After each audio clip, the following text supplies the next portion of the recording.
it's Mrs. Laux. I'm here to read the next chapter in A Boy Called Bat. It's chapter... Oops, sorry, it's not chapter 13. It's chapter 12, finally. It says, on Monday afternoon, after Miss Kiko rang the bell, Bat walked outside as fast as he could without running, because running was not allowed in the school hallway.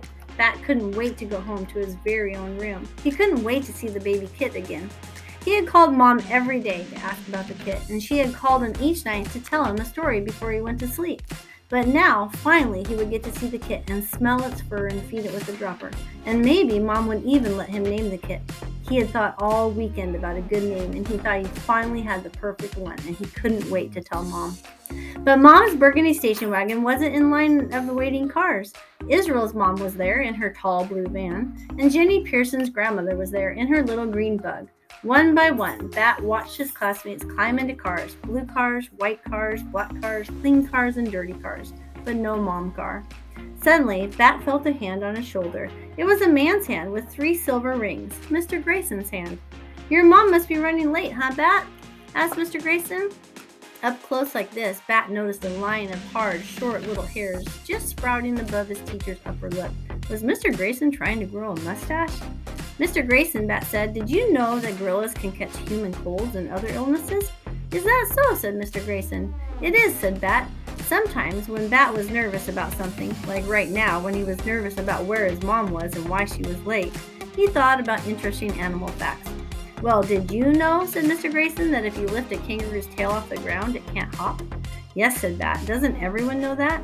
Mr. Grayson laughed. The stubby little hairs above his lip bopped up and down. Maybe so, he said. Bat considered whether he should tell Mr. Grayson that his mustache looked a lot like a caterpillar, but just then Mom pulled up in her burgundy wagon. She waved and honked her normal 3 friendly honks. There she is, said Mr. Grayson. I know, said Bat. I can see her. Mr. Grayson sighed and rubbed his finger along his upper lip. Okay, Bat, he said. Have a good afternoon. He waved at Bat's mom before walking across the way to his own car. It was a little orange coupe, usually dusty but clean today because of the rain over the weekend. Bat opened the back door of the station wagon and climbed in, slipping out of his backpack before he shut the door. Hello, Bat, said Mom. Hello, said Bat. He buckled his seatbelt. You're late. I know, Mom said. I'm sorry. She turned around from the front seat to smile at him. I missed you, she said, and then she turned back around and started driving towards home.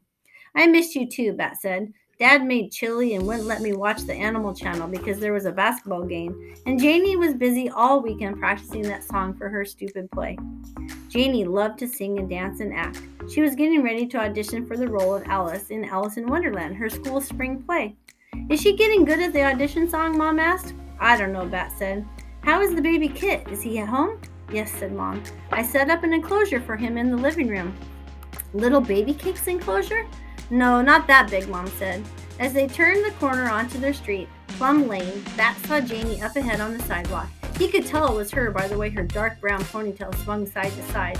Her hair was thick and straight like a horse's tail, which was why Bat liked it, even though he would never tell Janie.